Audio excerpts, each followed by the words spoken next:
Lacan, nous et le réel, 101e séance. Vous écoutez? Oui, mais est-ce que vous y attrapez un petit quelque chose qui ressemble à du réel?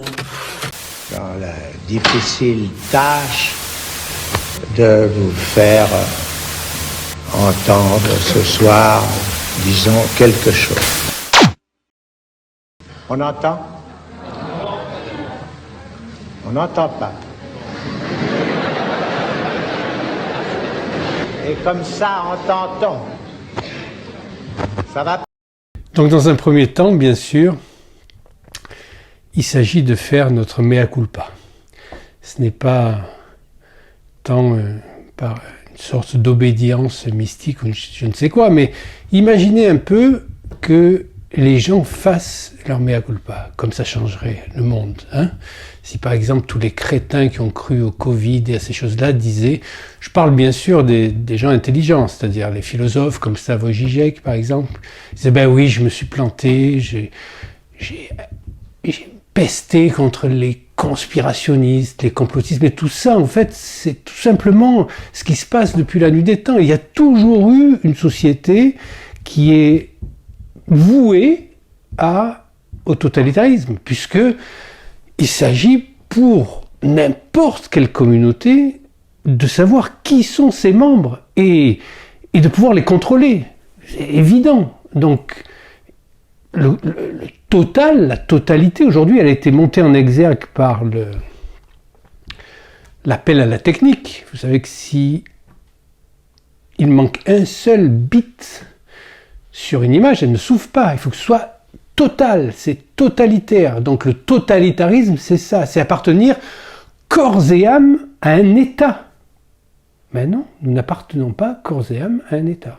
C'est ça que vient amener notamment le christianisme, parce que le christianisme se différencie des autres religions dans la mesure où le sujet est amené à construire son éthique lui-même en responsabilité, c'est-à-dire répondre de l'impossible de la condition humaine. Donc, de ne pas être partie d'un tout. Vous verrez que ça a son importance tout à l'heure quand on va revenir sur la notion de un et la notion de tout et le passage qu'opère la psychanalyse, en tout cas avec Freud, de l'Einheit à l'Einzigkeit, c'est-à-dire de l'unité à l'unicité, des vertus de l'universel, du fantasme d'un tout au triomphe du pas tout, de l'exception, aux vertus de l'exception. Et que la singularité qui caractérise le sujet de l'énonciation, c'est effectivement le même souci qu'on retrouve dans le christianisme authentique. Je ne parle pas bien sûr de l'Église de Vatican II, qui est largement pervertie, mais à l'origine, c'est que, comme j'en ai déjà parlé, parce que cet exemple est flagrant, dans la mélodie du bonheur, eh bien, le christianisme, dans son assomption radicale, est montré comme la responsabilité absolue du sujet de suivre son désir et de ne reposer que sur son désir, sur ce rapport à la parole. Et donc, dès qu'il y a, mais c'est déjà présent chez Kant, dès qu'il y a recours à un énoncé déjà présent, une loi, il n'y a pas d'éthique. L'obéissance à une loi n'est pas éthique. La seule loi qui vaille pour la psychanalyse, c'est la loi du désir, parce que le désir et la loi sont une seule et même chose. La loi, c'est le désir refoulé, ce n'est rien d'autre que ça.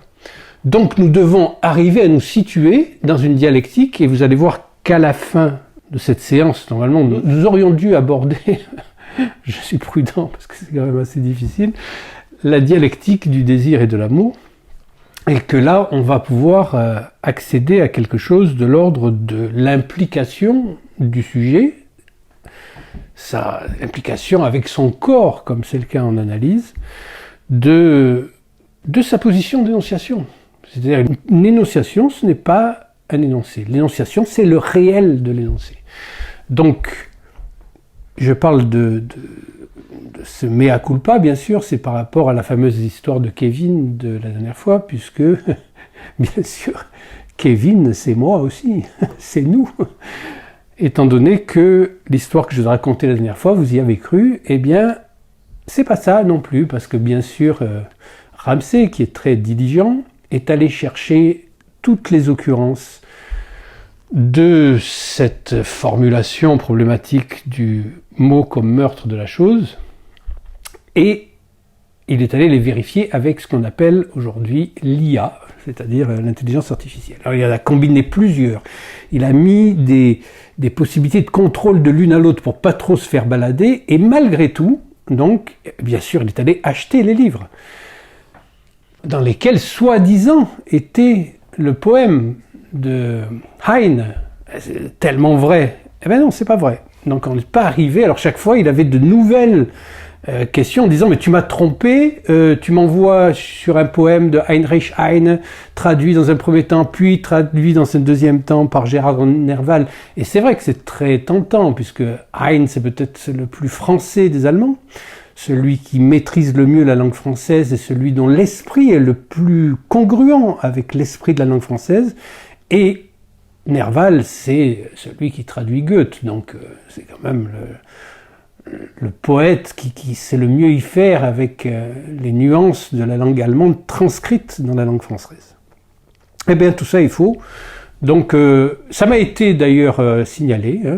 Les gens qui écoutent ce séminaire sont des gens sérieux, donc ils sont allés chercher le poème Freiheit, etc. Et puis non, c'est pas ça, et ça n'y est pas. Donc, ce que je vous ai raconté la dernière fois, ça a beau être convaincant, c'est un peu comme l'histoire de Kevin. On a envie d'y croire parce que, tout simplement, nous sommes convoqués à la croyance. Mais au Glauben plus qu'à la croyance. Et ce Glauben, c'est pas seulement la croyance, c'est aussi la foi. La croyance est la partie obscure du Glauben, dont la foi est la partie lumineuse. La croyance en tant que crédulité, qui a amené justement tout le monde à croire les conneries du gouvernement concernant le marketing de Big Pharma, passé sous la moulinette contraignante de l'appareil coercitif d'État, où c'est pour votre bien, il faut vous faire inoculer quelque chose, qui est viol, tout simplement. Vous mettez quelque chose dans votre corps, soi-disant pour votre bien. Ça n'a aucun sens, et pourtant, on y a cru massivement.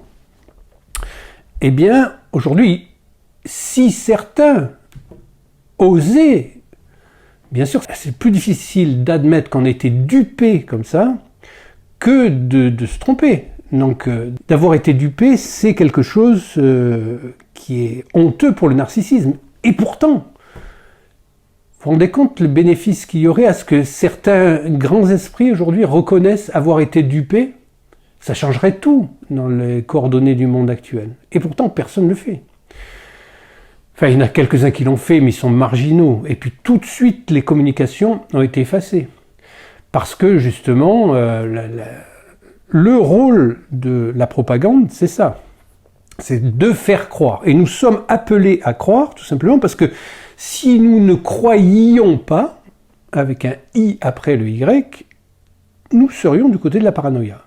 Contrairement à ce qui se dit, la clinique de la paranoïa démontre que le paranoïaque, qui est quand même en prise à une pathologie plutôt lourde, puisque c'est du côté des psychoses que ça se passe, eh bien, l'autre, avec un grand A, il n'y croit pas.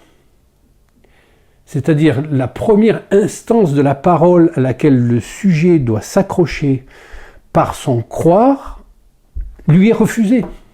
Il ne peut pas croire qu'il y ait un autre, donc c'est ce qu'on appelle la forclusion en psychanalyse, Verwerfung. Le nom du Père, ce premier signifiant qui nous permet de sortir de l'emprise maternelle, de l'emprise de l'image, ce premier signifiant-là qui nous permet d'entrer de plein pied dans le monde symbolique et d'y chercher notre place en tant que sujet dans le défilé des signifiants, eh bien le paranoïaque n'y croit pas. C'est assurément quelque chose du même ordre dont il s'agit dans la psychose. Solidité, cette prise en masse de la chaîne signifiante primitive, c'est ce qui interdit. Cette ouverture dialectique qui se manifeste dans le phénomène de la croyance. Au fond de la paranoïa elle-même, qui nous paraît pourtant tout animée de croyance.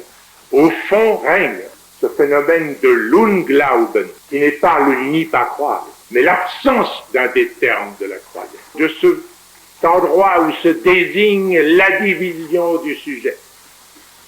C'est pour ça que le moi est d'essence paranoïaque. C'est d'ailleurs la thèse doctorale de Lacan, c'est sa thèse de médecine, c'est-à-dire qu'il démontre que le moi est d'essence paranoïaque. Et aujourd'hui, il n'y a plus que des moi. Je vous rappelle que la psychanalyse, son travail essentiel consiste à réduire la part de l'imaginaire pour permettre au sujet de faire avec plus de réel.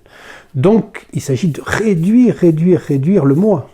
Parce que justement, le moi, c'est cette croyance, c'est pas la foi. La foi, elle est du côté du jeu, du sujet. C'est celui qui se tient lui-même sur sa propre parole, comme dans cet exemple-là de la mélodie du bonheur, ou dans un exemple plus imagé, celui de Steven Spielberg dans Les Aventuriers de l'Arche perdue, où le héros doit croire assez en lui-même pour poser son pied sur un trou où il n'y a rien pour que son pied repose, et là, au moment où il y a assez foi en ça, une pierre sort de dessous, il peut poser son pied dessus. C'est exactement comme ça que notre parole fonctionne. Et le travail de l'analyse, là, rejoint effectivement le christianisme authentique, celui, bien sûr, qui n'est pas perverti par l'Église, et notamment, alors là, maintenant, ça devient catastrophique depuis Vatican II, mais qui est le christianisme du sujet. C'est là où il y a une conjonction possible, sauf, comme je vous l'ai dit, que la psychanalyse est quand même plus dure, parce qu'il n'y a plus de père après. Il s'agit de se tenir dans l'altérité radicale de l'autre. Mais il y a quand même cette conjonction intéressante à souligner en ces temps-là troublés où le christianisme subit des attaques de toutes parts. C'est-à-dire qu'il n'y en a que pour les autres religions, sous prétexte de la laïcité, que j'écris l'alalicité, puisque aujourd'hui il est de très bon ton de se déclarer musulman pour gagner la mairie de New York, par exemple, ou plusieurs grandes villes à Londres, mais par contre, faire état d'une crèche en période de Noël, là, mon Dieu, c'est quel entrisme du catholicisme, comme dit cet élu communiste débile, attention, pléonasme inside, de la banlieue parisienne, comme quoi ça c'est de l'entrisme catholique.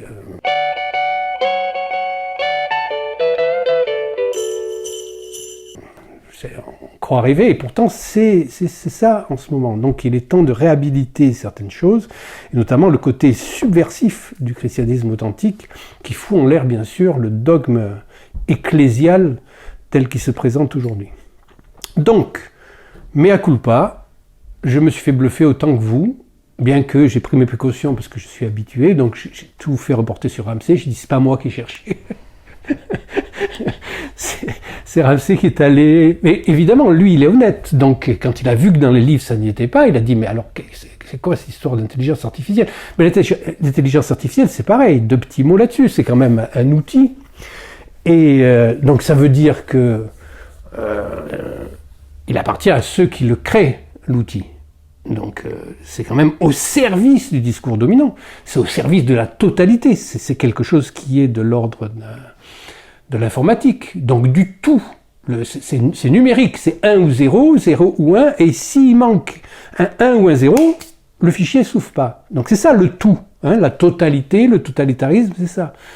Or, le sujet, comme nous l'avons vu, il est du côté du moins 1. C'est-à-dire celui qui n'est pas là tout en étant là. C'est-à-dire c'est sur un fond d'absence que se révèle sa présence. Et lorsqu'il y a sa présence, il disparaît, il est en aphanésis tout de suite. Parce que il suffit qu'il apparaisse dans la chaîne des signifiants comme dans un lapsus, par exemple. Je vous ai cité le lapsus la dernière fois à Uzès de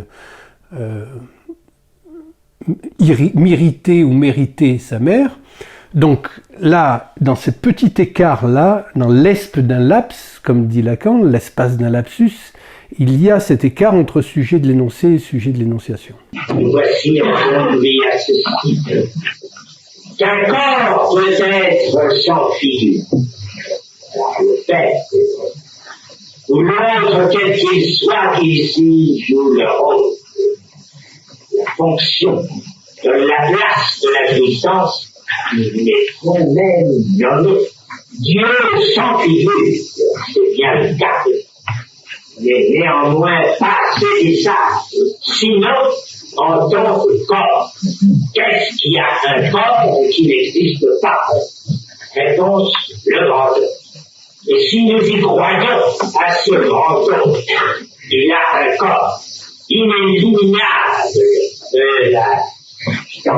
c'est celui qui a dit je suis ce que je suis, ce qui est une toute autre forme de tautologie. Là, il faut entendre la différence entre l'existence qui ne s'oppose pas à l'inexistence. Là, c'est juste que c'est le plan symbolique et le plan réel. Le grand autre, en fait, il n'y a que ça qui existe, d'une certaine manière, puisqu'il est ex-ist, c'est-à-dire isté, c'est sté, c'est celui de la statue, de l'état, de truc, c'est l'être ex, c'est-à-dire il est hors l'être. Donc c'est en ça où la femme n'existe pas, c'est le même ordre. Donc l'autre lui-même, c'est pas parce qu'il n'existe pas dans le monde matériel qu'il n'est pas le lieu des signifiants. C'est le lieu lui-même utopique des signifiants. Et dans le sens où il n'existe pas, c'est exactement dans le sens de l'inconsistance, puisque c'est un exemple que donne Lacan aussi, le fait que... Qu'est-ce que ça veut dire, par exemple, cette histoire de représentation? Si, par exemple, je décide de représenter l'ensemble de l'alphabet par une lettre, A, par exemple. Je fais A comme ça. Le A représente toutes les lettres, sauf lui-même. Puisque s'il représentait lui-même, il ne représenterait pas les autres lettres. Donc c'est pour ça que nous sommes sur ces paradoxes de la logique où le signifiant, justement, ne peut pas se représenter lui-même. C'est l'impossible. Il représente toujours pour un autre signifiant, il est représenté par un autre signifiant, et il ne peut pas se représenter lui-même. Il se fuit lui-même, il ne tient pas. Donc il est inconsistant. Voilà, c'est en ça où il n'existe pas au sens matériel du terme, mais il existe, c'est-à-dire il n'est pas là. L'hystérisation de l'analysant l'amène justement à s'adresser à un autre au lieu d'un autre, en quelque sorte, pour qu'il se rende compte que cet autre-là n'existe pas.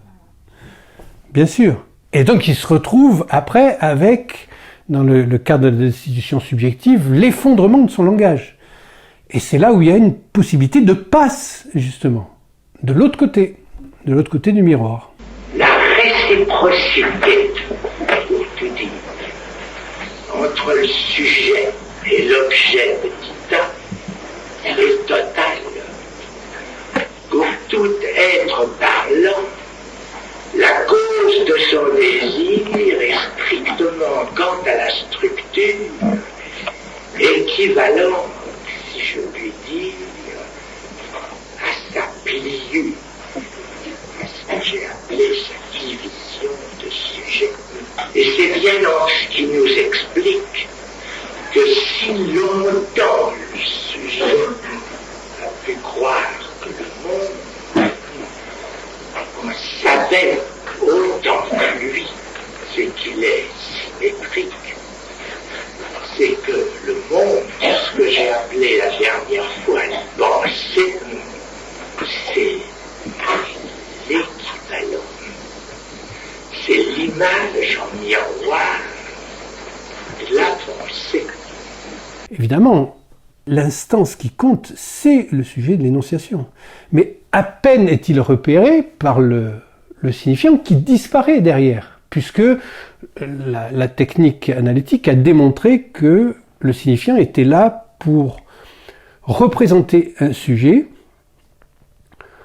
non pas pour quelqu'un d'autre, mais pour un autre signifiant. C'est-à-dire que c'est ça le plus dur à saisir. C'est très bien dit dans Les Noms du Père. Le rapport de l'homme au langage, lequel ne peut simplement s'attaquer que sur la base de ceci, que le signifiant c'est un signe qui ne s'adresse qu'à un autre signe, que le signifiant c'est ce qui fait signe à un signe et que c'est pour ça que c'est le signifiant.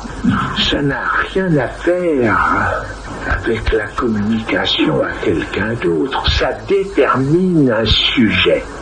Ça a pour effet un sujet. C'est le fait que la chaîne signifiante fonctionne toute seule. C'est indépendamment de nous. Alors quand on voit qu'en ce moment le mot d'ordre de la débilité mentale c'est sauver la planète, c'est comme si la planète était une espèce de truc qui dépend des débiles qui en parlent. Non, la planète elle sait déjà comment se sauver toute seule, puisque c'est quelque chose de vivant. La planète, c'est quelque chose qui possède sa propre logique, et même si elle était entièrement dévastée, elle renaîtrait d'elle-même, parce que c'est ce qui se passe tout le temps dans les forêts, dans les océans, dans les mers, etc. Alors ça veut pas dire que c'est un encouragement à la pollution, c'est qu'il faut pas confondre tous les niveaux. Bien sûr que je suis comme vous, je préfère avoir un paysage très beau et pas encombré de saloperies de plastique, mais c'est pas ça qu'on parle, c'est une position subjective. Dès qu'on s'en remet à ça, on est dans l'idéologie, parce que l'idéologie, c'est justement ce que souligne le christianisme authentique, notamment avec la remarque de saint François d'Assise, c'est que la terre n'est pas notre mère. La terre est notre sœur. C'est pas du tout la même chose. Nous sommes du même père. Nous donnons la priorité, le primat au signifiant. Ça répond du signifiant. Donc elle-même sait très bien comment se sauver. D'ailleurs, si vous allez voir ce qui se passe à Tchernobyl en ce moment, la Terre s'est remise à tourner d'une certaine manière là-bas avec des modifications pour résister. N'importe quelle plante, n'importe quel micro-organisme qui est attaqué dans son essence, il va trouver des solutions pour se réadapter et sortir de l'état dans lequel il est de menace de disparition. À l'inverse de ça, il y a cette soumission au signifiant. Alors bien sûr, elle n'est pas donnée par avance, cette soumission au signifiant, puisque nous croyons ne pas être soumis. L'histoire de cette croyance-là, de cette partie sombre du Glauben allemand, c'est que, en tant que sujet de cette postmodernité qui nous suinte dessus de partout, par tous les médias, par toutes les discussions, etc., c'est que on ne croit à rien. Alors, le postmoderne croit qu'il ne croit pas. Mais il ne sait pas qu'en croyant qu'il ne croit pas, il souscrit précisément au champ de cette croyance-là. Puisque l'ancien savait qu'il croyait. Le moderne, il y a très peu de temps, croyait qu'il savait. Mais là, le postmoderne croit qu'il ne croit en rien. Moyennant croit, il croit toutes les conneries qu'on lui raconte. Que ce soit Kevin ou le Covid, le climat, etc. Donc, le discours officiel est un discours de totalisation, de totalitarisme du système langagier. Ce qui échappe, c'est justement, non pas le contraire de ça, parce qu'on est dans le même registre, mais le fait d'accepter de ne pas être tout, un patou. Ce patou-là, c'est le patou de la psychanalyse, c'est-à-dire le pour-tout, vous savez que c'est un A inversé, enfin revenu plutôt à sa forme première, puisque au départ le A était comme ça, c'était une tête de bœuf qui a été renversée progressivement, et là il revient, donc le pour-tout de l'universel,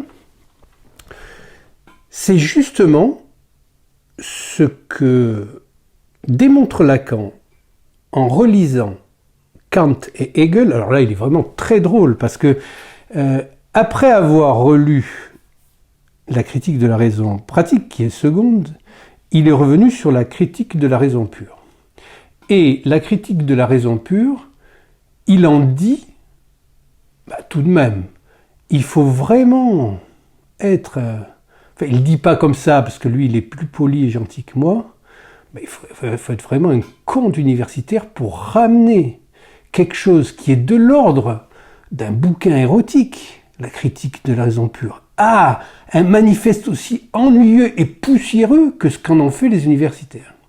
Et il démontre que non seulement c'est très bien écrit, contrairement à ce qu'on dit, mais en plus c'est de l'ordre de la qualité d'écriture de Freud, ce qui n'est pas peu dire, rajoute-t-il, parce que il connaît la qualité de l'écriture de Freud. Et c'est vrai, enfin, disons, nous sommes obligés bien sûr d'aller voir le texte original en allemand, parce que les traductions sont tellement mauvaises, elles font dire n'importe quoi, mais bon, il n'y a pas besoin d'aller jusque-là. Déjà, Miller qui traduit Lacan, enfin qui le transcrit, c'est catastrophique. Mais là, nous avons une possibilité de revenir, grâce au texte, à ce passage-là, qui est de l'unité Einheit. Einheit, c'est la condition de possibilité de la critique chez Kant. C'est-à-dire que c'est un 1, UN, qui unifie d'une certaine manière. C'est pour ça que ça a une vocation d'universalité. La maxime kantienne de l'éthique, c'est que chacun de tes actes puisse avoir une valeur universelle, qu'elle soit un universel en soi. Si elle est marquée d'un égotisme particulier, eh bien, ça ne peut pas être un universel, ce n'est pas éthique, ce n'est pas correct. Donc ce Einheit qui gouverne la pensée de Platon à Kant va laisser place progressivement à l'Einzigkeit. Et là, nous sommes dans ce que Lacan appelait le trait unaire. Après Freud, bien sûr. Einziger Zug, ça se dit dans l'esquisse Entwurf, le trait unaire. Et le trait unaire, c'est cette manière d'identifier, au sens d'authentifier ce qui se passe. On a déjà parlé, il y a 3 identifications. L'identification au père, l'identification du trait unaire. Donc, O, c'est un mode de ressemblance qui est sur le mode de la rivalité. C'est pour ça que Lacan dit c'est dommage que Hegel, qui est parti sur le désir aussi dans sa phénoménologie de l'esprit, n'ait pas connu le stade du miroir, parce que sinon il aurait fait la différence entre le contenant et le contenu, donc il n'y aurait pas eu cette dialectique du maître et de l'esclave qui bloque le système et qui fait qu'on ne peut pas sortir du système. Je vous rappelle rapidement ça, c'est que dans la dialectique du maître et de l'esclave, il y en a un qui va se retrouver face à un autre, et c'est une dialectique pour la reconnaissance du désir. Donc le maître va essayer de se faire reconnaître comme maître par l'esclave, mais bien sûr, ce qu'il oublie dans l'opération, parce que c'est le maître qui est d'abord fautif là-dedans, c'est que la reconnaissance d'un esclave ne vaut pas. Il faudrait qu'il ait la reconnaissance d'un maître en face de lui. Donc, le fait de vouloir être reconnu, donc de choisir lui dans une lutte à mort de pur prestige, comme étant celui qui se confronte à la mort, l'esclave, lui, évite. Et il va penser qu'en rusant avec le maître, il va arriver à faire quelque chose du maître. Et donc c'est foutu. Et c'est foutu notamment dans la dernière partie de cette dialectique où Hegel commet l'erreur, pour Lacan, et pour moi aussi, de penser que l'avenir appartient à l'esclave. Ben non, c'est impossible. Alors, socialement, oui, puisque comment ne pas lui donner raison, là, avec ce qui se passe? Nous vivons dans un monde d'esclaves. Parce que même ceux qui se font appeler maîtres et qui sont au pouvoir ne sont rien d'autre que des esclaves, puisqu'ils ne savent même pas qu'ils prennent leurs décisions du plan du signifiant qui les commande et qui les dirige. Donc nous sommes avec des esclaves, avec à voir Macron, Trudeau, Merz, etc. On voit très bien que ce sont des esclaves. Ils n'ont pas du tout l'étoffe de maître, ces gens-là. Mais ils sont dans une position de maître. Et cette position de maître, elle est la maîtrise de l'esclave sur d'autres esclaves. Nous sommes dans un camp de concentration avec des capots qui tiennent le camp de concentration. Rien d'autre. Il n'y a pas de maître là-dedans. Et ça, justement, c'est une erreur qui est faite parce qu'ils ne connaissaient pas, comme dit Lacan, ou qui, par ailleurs, encense Hegel. Et parce que sans Alexandre Kojève qui lui fasse saisir les nuances les plus subtiles et décisives de la phénoménologie de l'esprit, il n'y aurait pas eu de Lacan lecteur de Freud comme il a fait. Mais malgré tout, il y a des choses à revoir chez Hegel, et d'ailleurs c'est là que s'est engouffré Marx. Marx aussi est un penseur absolument génial à lire, sauf que bien sûr, il a joué le truc du triomphe de l'esclave. Le peuple, c'est pas l'esclave, c'est substanzlos subject, ce qui veut dire le sujet sans substance. Donc Marx lui-même ramène la dialectique, en sachant que il ne peut y avoir de révolution que si l'esclave prend conscience de sa propre puissance d'être vide. Substanzlos, ça veut dire sans substance, ça veut dire vide. C'est le sujet du prolétariat. C'est-à-dire qu'il n'a rien d'autre que ses enfants. Il n'a rien. Donc, mais il ne peut prendre le pouvoir, non pas sur la société. C'est là où Freud contredit Marx de manière radicale, c'est que l'aliénation première, elle est l'aliénation au signifiant. Donc toutes les aliénations secondes, les aliénations sociales, sont des aliénations qui sont secondes pour masquer cette aliénation au signifiant et empêcher que le sujet qui est convoqué là à sa propre révolution interne, comme dit Gandhi, il ne peut pas y avoir de révolution sans révolution, mais pourquoi ne pas opérer d'abord le changement en toi avant de pouvoir l'opérer dans le monde? Sinon, ça ne marchera pas. Donc, tout ce travail-là de dialectique, sous des aspects d'éclair de génie, comme il y a bien sûr dans l'œuvre de Hegel, qui est magnifique, et puis celle de Marx, qui a des moments absolument extraordinaires, notamment pour comprendre la production, etc. Mais Marx s'est retrouvé entraîné lui-même dans le discours qui le faisait souffrir et il n'est pas sorti de là. Pour Lacan, il y a une possibilité de sortir de là. C'est un grand lecteur de Marx, Lacan, mais il s'agit de remettre sur pied, pour employer une expression qu'ils emploient, parce que Marx dit il faut remettre Hegel sur ses pieds. Là, il faut remettre sur ses pieds aussi Marx, c'est-à-dire que la première aliénation n'est pas une aliénation sociale, mais une aliénation au signifiant.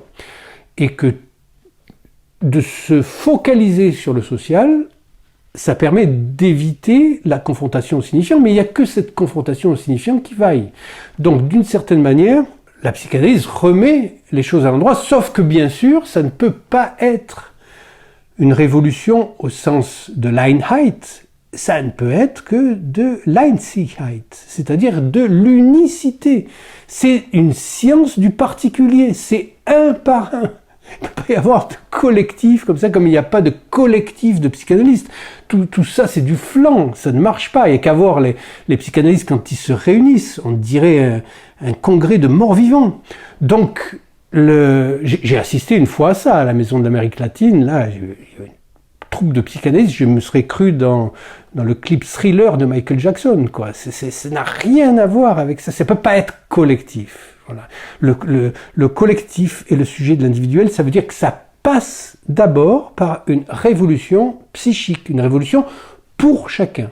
Donc, nous avons cette opération-là de passage de l'Einheit à l'Einzigkeit, de l'unité à l'unicité, qui est corrélative du passage de la logique hypothético-déductive à la logique élastique du signifiant. Alors, on revient un petit peu aussi sur des notions un peu philosophiques, c'est-à-dire que jusqu'à Kant, on est resté dans l'Einheit, et de la même manière, nous sommes passés d'une logique formelle, la logique que nous avons chez Apulée, qui est celle d'Aristote, avec l'universel et le particulier, la négation de l'universel, la négation du particulier, un tableau que reprend Lacan lorsqu'il analyse les travaux du logicien Russell, et avec l'idéalisme allemand, c'est-à-dire le début avec Kant, la logique intègre cette fois autre chose que Kant appelle la logique transcendantale. Cette logique transcendantale, on la revoit dans cette notion dont je vous ai parlé plusieurs fois de concept, Begriff en allemand, qui sonne beaucoup mieux qu'en français, puisque Begriff, on a l'impression qu'il y a une possibilité de saisie presque avec la main de ce qu'il en est, alors qu'il s'agit de concepts abstraits, mais on peut en faire quelque chose parce que la sonorité des mots et leur articulation entre eux permet presque de donner une matérialité à l'affaire. Et en psychanalyse, justement, si nous regardons le travail entre Freud et Lacan, il n'y a pas de logique du concept, et pas de Begriff. Pourquoi ? Parce que justement, le travail analytique est de retrouver la logique du signifiant. Et la logique du signifiant, qui est une logique de déplacement, ne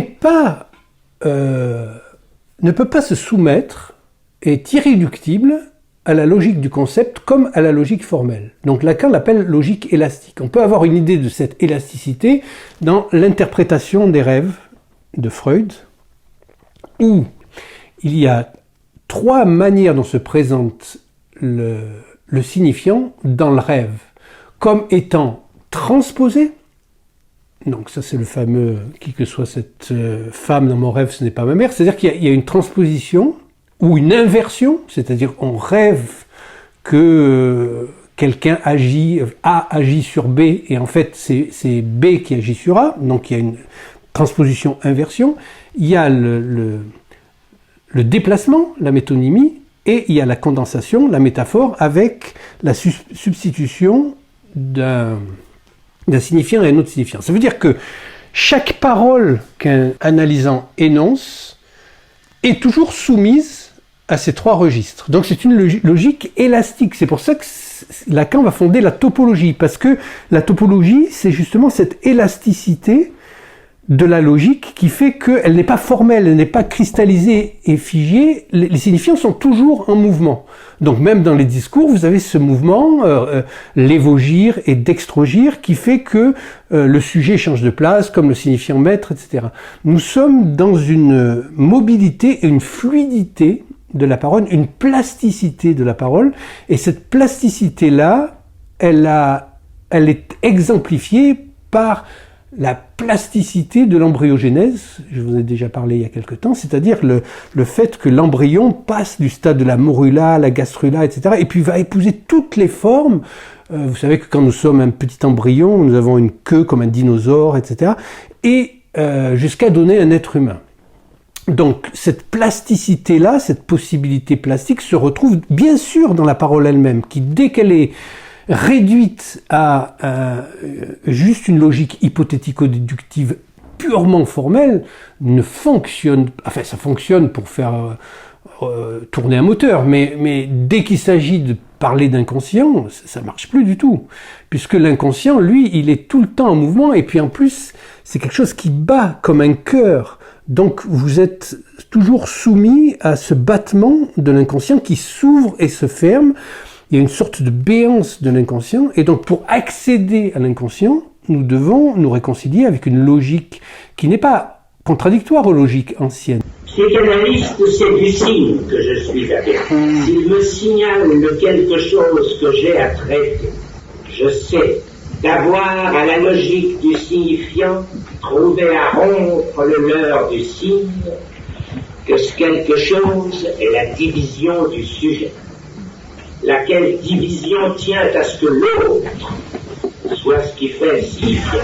Par quoi il ne saurait représenter un sujet qu'un être un que de l'autre. Mais un peu comme la mathématique de Riemann ne contredit pas la mathématique d'Euclide, mais l'inclut dans un cadre plus large, c'est-à-dire fait de la mathématique d'Euclide un cas particulier de la géométrie de Riemann, pour qui, effectivement, par 2 points peuvent passer plusieurs droites et pas une seule. Et ça, c'est plastique. Vous imaginez, plastiquement, vous mettez 2 points comme ça, et puis vous arrondissez, puisque l'espace est courbe, et vous faites passer plusieurs droites là-dedans. Donc, quelque part, il y a une sorte de raccourci entre l'intuition et puis les démonstrations les plus élaborées, à condition qu'elles respectent la logique telle que, bien sûr, elle est annoncée par Aristote, hein, c'est indépassable, puisque c'est celui qui met en place avec Organon le premier système logique, c'est celui qui permet justement à Lacan de découvrir la manière dont Freud, qui est l'héritier de la lignée judaïque, a lu les textes et qui vide justement tous les textes de leur contenu pour arriver jusqu'à la lettre elle-même. Et la lettre elle-même, eh bien là, nous sommes sur le point nodal qui nous permet de comprendre justement cette Einzigerzug qui donne l'Einzigkeit, l'unicité. C'est que dans l'expérience dont je vous ai parlé déjà de ce chasseur-là, donc, qui, au bout de certaines expériences de chasse, va essayer de se souvenir de ce qui s'est passé entre la première et la 10e chasse, par exemple. Eh bien, il va finir par mettre une encoche, l'encoche qu'il y a sur la côte d'Antilope, qu'on a vu la dernière fois. Et vous avez vu que ce signe-là, qui est l'équivalent de la trace de pied de Robinson qui a été effacée, et un signe est mis là pour savoir où c'était. Donc, on passe du signe au signifiant. Hein. Le signe représente quelque chose pour quelqu'un, un homme est là. Le signifiant représente le sujet, c'est-à-dire celui qui a mis le signe, pour un autre signifiant. C'est-à-dire une autre chasse, en l'occurrence. Il se souvient, donc, là, qu'il s'est passé ça, ça et ça. Et plus les signes se réduisent, c'est-à-dire que moins il y a de diversité dans le signe, puisque nous allons voir que nous avons juste une accumulation de petites barres comme ça, qui sont quasiment toutes identiques, et pourtant qui sont quasiment toutes différentes, puisqu'elles signifient toujours autre chose, une autre chasse. Et donc, ça, c'est ce qui nous permet d'entrer dans la logique du signifiant. Et cette logique du signifiant, j'en ai un peu parlé l'autre fois, mais je n'ai pas développé, mais ça a été bien sûr relevé par certains, c'est le lapin qu'on met dans le chapeau. Forcément, puisqu'on va tirer le lapin du chapeau, c'est que nous l'y avons mis nous-mêmes. Et là, on se dit, qui l'a mis? Ben, le chasseur l'a mis, puisque déjà, le lapin ou le lièvre, ça se chasse. Mais en plus, c'est lui qui essaye de retrouver, de chasse à chasse, les expériences singulières de chacune des chasses, parce qu'au fond, il sait que cette accumulation de signes comme ça, d'un signe à un autre, ne sont que la recherche de quelque chose qui s'est passé à la première chasse, et qui, bien sûr, introuvable, définitivement. Retrouver cette première expérience-là, qui est perdue à tout jamais, en répétant. Et là, qu'est-ce que vous avez? Bien sûr, vous avez l'objet petit a. C'est-à-dire cette expérience originelle du premier objet, puisque nous partons de là, c'est-à-dire que le sujet est en aphanésis. Jones. Lacan reprend ça. Effectivement, le sujet, il court le furet dans la chaîne de signifiants, on ne le trouve pas. Donc, comment le repérer? Autrement dit, comment l'identifier? On ne peut pas l'identifier formellement. Donc, on va l'identifier par son objet. S-barré, poinçon, petit a. Et le petit a, qu'est-ce que c'est là en l'occurrence? C'est justement cette première expérience de l'objet du désir, qu'on peut dire, est ma mère. La mame. C'est-à-dire le fait que la première demande, comme ça, de l'enfant, va se trouver bouchée par le sein ou le biberon, mais le sein ne se représente pas lui-même en tant que sein. Hein? C'est-à-dire que c'est le représentant de quelque chose d'autre. D'ailleurs, si les hommes, après, aiment les seins des femmes, ils n'y voient pas là une occasion de nourriture. Hein? C'est tout à fait autre chose qui se passe. Donc on voit que l'objet du désir, il est toujours déplacé, puisqu'il ne fait pas partie du monde matériel des objets, mais il représente un signifiant. C'est réduit à l'état d'objet. Là, c'est l'objet petit a. Et donc les objets petit a vont s'additionner. Donc un objet à la place d'un autre objet. C'est pour ça que le désir est toujours insatisfait, puisqu'on va passer d'un objet à un autre objet. C'est pas ça, c'est pas ça, c'est pas ça, c'est pas ça, c'est pas ça. Tout simplement parce que nous essayons de retrouver nous-mêmes en tant que sujet dans l'objet. Donc ce travail-là du désir sans fin donne lieu bien sûr au retour de la pulsion, puisque le désir, lui, ne cesse jamais de vouloir rater, ce en quoi il est tragique, puisque c'est jamais le bon objet. Et la pulsion, elle, va jouir de rater tout le temps, puisque elle va tourner autour de l'objet, et c'est ce mouvement même qui va marquer sa jouissance. Et là, nous sommes proches donc d'un certain type de rapport complexe entre le désir, qui rate son objet mais qui le remplace par un autre tout le temps, et l'amour qui lui dit « Ah ben non, c'est ça l'objet, quels que soient ses manques, etc. C'est celui-là et rien d'autre. » Alors, est-ce que c'est juste ça, l'amour?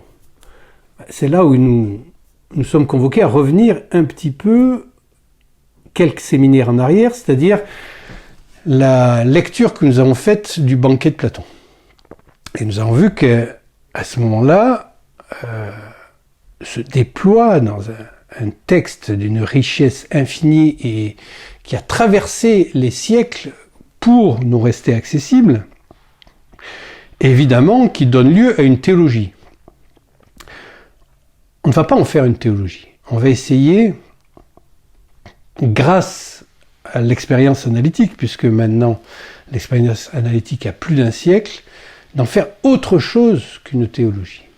Et donc essayer de comprendre ce qu'il en est de la préséance entre l'amour et le désir.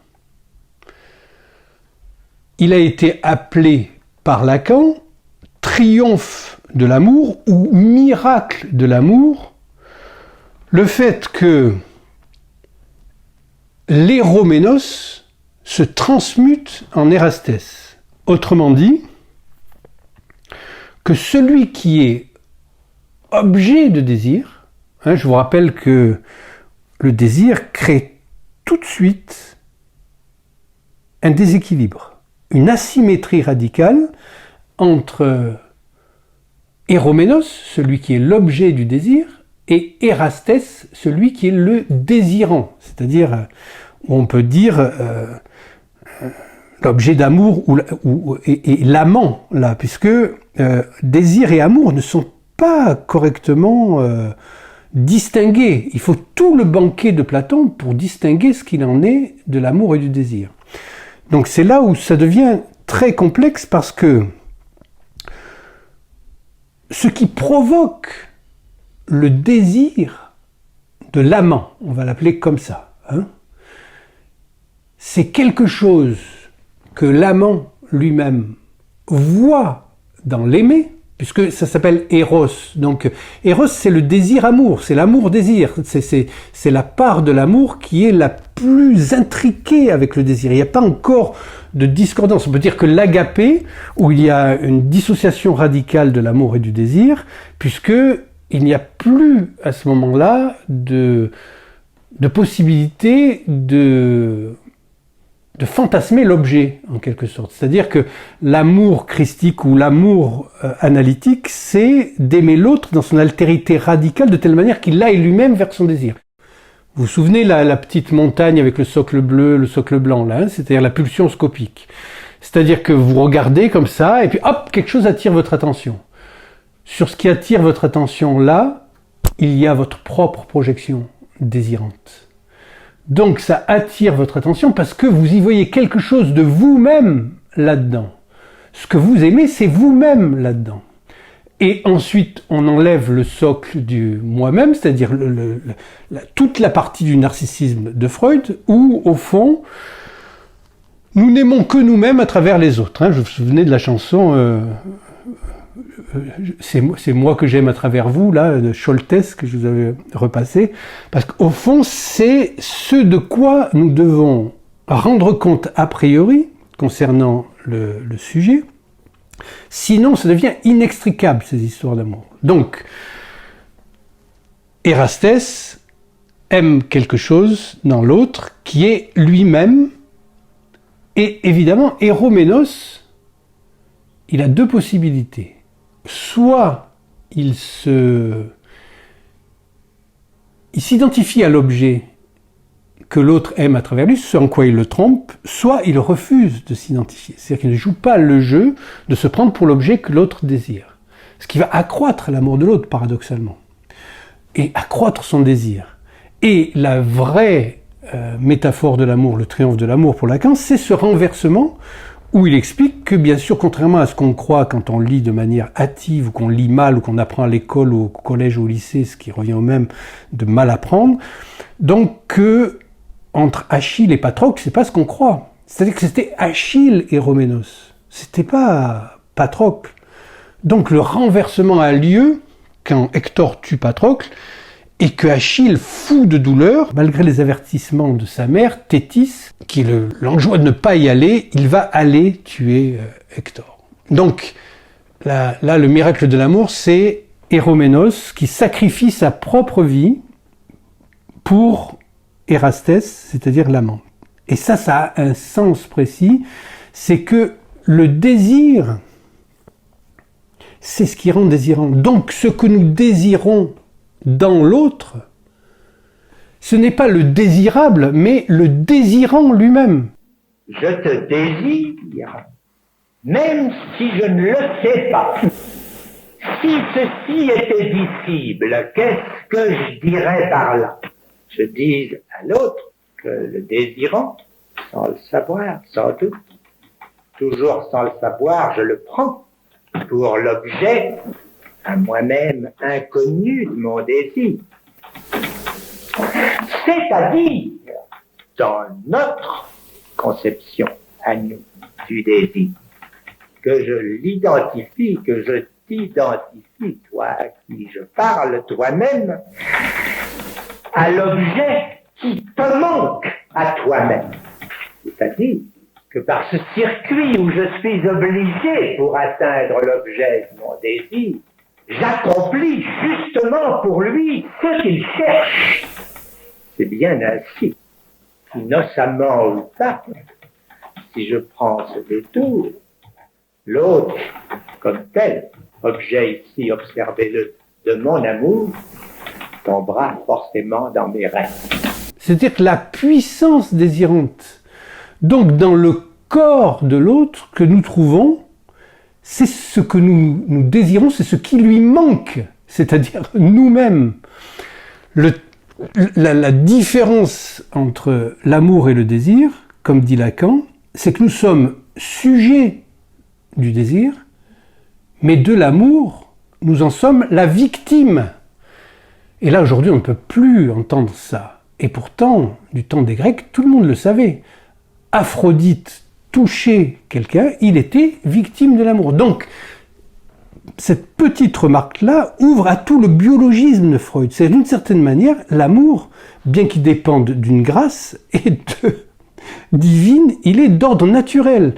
Tandis que le désir, lui, a quelque chose à voir avec le dire, avec la parole. Donc, de l'amour, nous en sommes les victimes, et du désir, nous en sommes le sujet. Nous ne sommes pas le sujet de l'amour. Nous sommes uniquement la victime de l'amour. Et le pire, c'est qu'on y revient. C'est-à-dire, c'est notre statut de victime, nous y tenons. Et seul l'amour permet à la jouissance de condescendre au désir, comme dit Lacan. Seul l'amour, sublimation, permet à la jouissance, pour me répéter, de condescendre au désir. Que voilà de nobles propos. Vous voyez que je ne crains pas le ridicule. Ça vous a un petit air de prêche. Chaque fois qu'on avance dans ce terrain, on ne manque pas de courir le risque.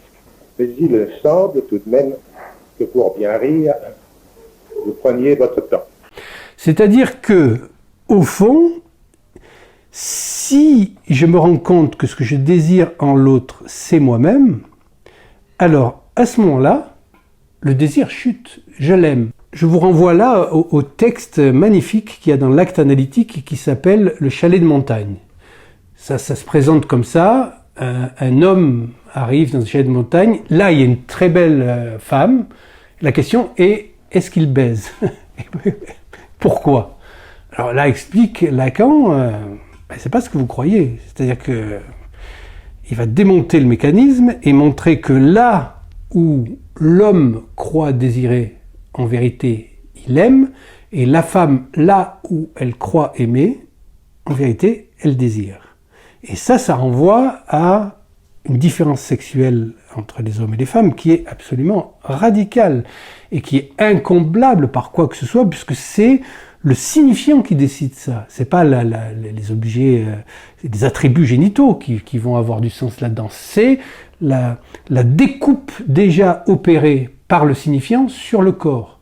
Ce en quoi, donc, la psychanalyse n'a rien à voir avec la psychologie, et encore moins les gender studies et toutes les pseudo-théories actuelles qui sont un dévalement de la rigueur et la rudesse psychanalytique d'analyse du sujet et de distinction, distanciation entre ce passage justement de l'un UN qui est comme unification de l'un avec l'autre, donc de faire partie du même en quelque sorte, et à l'un, le chiffre 1, l'élément comme ce trait unaire là qui n'entend pas différencier, évidemment va permettre la constitution des lettres dont on parle, puisque il y a ce passage par l'écriture, ce passage de l'oral à l'écriture et du retour de l'écrit à l'oral qui va nous spécifier dans notre désir, nous qui sommes des êtres de parole et donc des êtres de désir, pour retrouver la trace justement de notre énonciation à partir de ces identifications freudiennes qui sont, je vous la rappelle, l'identification au père, l'identification au trait unaire et ensuite l'identification au désir hystérique de l'autre. Et là, on y est dès qu'on cherche quelque chose avec l'objet de désir. Puisque si le sujet n'est pas accessible ni préhensible en tant que tel, eh bien, en le cherchant par l'intermédiaire de l'objet, nous pouvons remonter vers le sujet. Donc l'objet apparaît dans une dimension au préalable qui est d'une grande étrangeté. Ça va pas de soi, hein. Cet objet-là, il est ce qui nous force à sortir du confort, entre guillemets, de notre appareil psychique. Ça ne veut pas dire que c'est confortable, ça veut dire que nous sommes habitués à ça. Et même des grandes souffrances que nous provoque notre appareil psychique, nous y sommes habitués et nous préférons y rester plutôt que nous confronter au réel. Donc le travail analytique a beaucoup de mérite à amener le sujet à quitter le confort de ces souffrances de l'appareil psychique pour se confronter au réel. Se confronter, c'est beaucoup dire. Je préfère dire faire avec le réel et éliminer progressivement donc la part imaginaire qui est justement cette espèce d'amour préalable de chacun. Alors Lacan dit arriver jusqu'à faire de l'amour un commandement, voilà qui est cher payé. Parce que vous vous souvenez que dans la lecture du Moïse, nous sommes arrivés au commandement de l'éthique chrétienne qui est « tu aimeras ton prochain comme toi-même ». Mais là, ce qui est questionnant dans je ne vais pas refaire le séminaire, il a déjà été fait, mais c'est quand même le « comme toi-même ». Où en suis-je vis-à-vis de moi-même? Qu'est-ce que ça veut dire le moi-même? Où est-ce que je trouve le moi-même dans l'autre? Parce qu'il ne s'agit pas juste du reflet dans le miroir, il s'agit de l'identification dans l'autre de signifiants qui me concernent. Et donc, le paradoxe, c'est bien sûr que si j'en arrive à aimer l'autre, c'est que je m'aime moi-même à travers l'autre. Et bien sûr, ce qui se passe, c'est je perds le désir. Perdre le désir, c'est la catastrophe la plus radicale pour nous. Donc, est-ce que l'amour est une grâce? Oui, à condition qui soit ce surpassement de la perte du désir. C'est-à-dire renouveler le désir à travers sa propre perte. Sinon, ça devient comme ces couples qui, au bout de quelque temps, ne couchent plus ensemble, etc., mais il ne se passe plus rien. Et au fond, il y a un malheur qui s'installe parce qu'il n'y a plus de désir. Or, ce que nous désirons, comme le désir est manque, c'est entretenir ce manque-là et lui donner, par le travail de la parole, une voie d'assomption pour le sujet, de passer par la parole. C'est-à-dire d'arriver à faire monter la puissance de la pulsion vers la parole pour assumer notre position d'être parlant. Alors à ce moment-là,